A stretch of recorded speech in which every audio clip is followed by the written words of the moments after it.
fact is that the FATF meeting was going to happen. I think on 24th or 25th it was scheduled, Gaurav. Pakistan is in a mess. It got very scared. They said, we need to do a little drama. We need to prove that Hafiz Saeed is more vulnerable than the world makes him out to be. And hence the Pakistanis themselves carried out the blast outside his house. Very informed people in the Pakistani establishment. It's open talk about how the ISI carried out the blast. Having carried out the blast, you needed to explain it both to Hafiz Saeed as well as to your establishment. And therefore you put out this story of India being behind the blast. Then Hafiz Saeed wanted a retaliation. So in order to play the game of retaliation, you started flying drones across the LOC. And then the latest drone incident, which has been reported outside the Indian High Commission. This is the reality. Qamar Chima, as a country of liars, fabricators, right? And pernicious violators of international protocol, it is in your interest that you admit it. And also, let me tell you one thing. You don't have to conjure a scapegoat because your terror network is exploding. You need to conjure up a scapegoat. What are you provoking for? What are you provoking for? You know the consequences. Since the 26th of June, you've gone on an overdrive. Let me tell you. You're hovering drones with RDX. No, let me tell you. Let me tell you. Is it because Kashmir elections are coming up? Is it because the FATF pressure happened? What is the reason? You tell me. 50% of your terrorists were eliminated. You don't have any more people willing to infiltrate across to the Indian side. Just in 30 seconds, I will tell you. Just one minute. I haven't finished. Did I tell you I finished? Too much international pressure is coming on to you, and you don't have any soldiers anymore. And you're bankrupt. And the Chinese have told you to pay up. The Chinese told you to pay up. You wanted a loan of 800 million from the World Bank.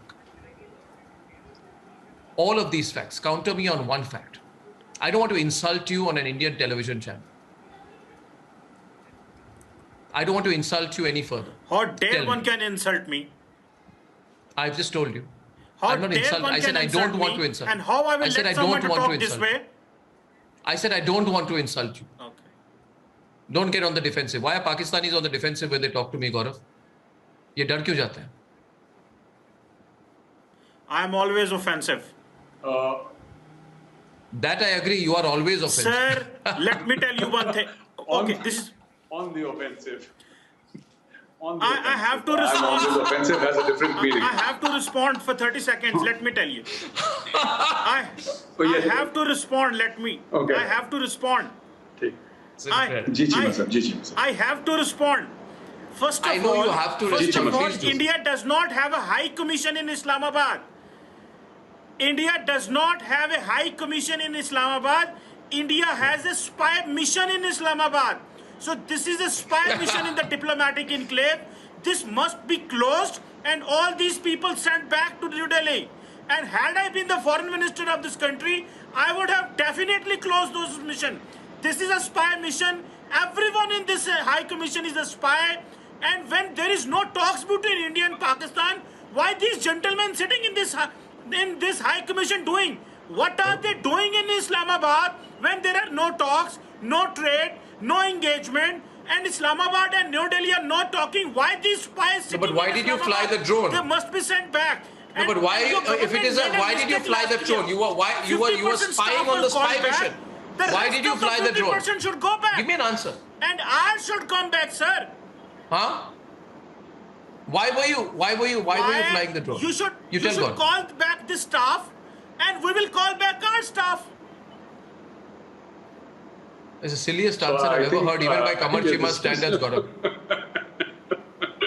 Arnab, I just want to go a little back in history with your permission and tell them something. And I mentioned it during the Hindi debate also. Arnab, what happened was that this thing is not new, and this is par for the course as far as the Pakistanis are concerned.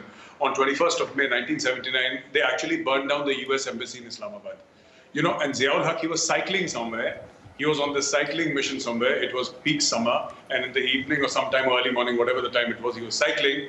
And he actually lied to the people of Pakistan. A rumor was spread that the main masjid in Makkah had been bombed by the Americans. He told this lie through his agencies, the ISI, whatever network he had.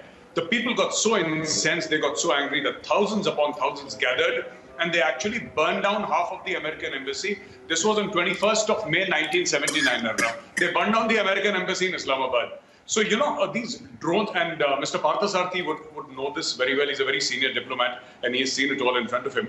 So what they've done, Arnab, actually is that brinksmanship, coercion, and these bullying tactics, this is, what they do. And as far as Cheema Saab says that, what are the Indians doing? There are no talks. Why are the Indians in Islamabad? They are doing exactly what the Pakistanis are doing in New Delhi. There are no talks. Yet you have Pakistanis here in the High Commission.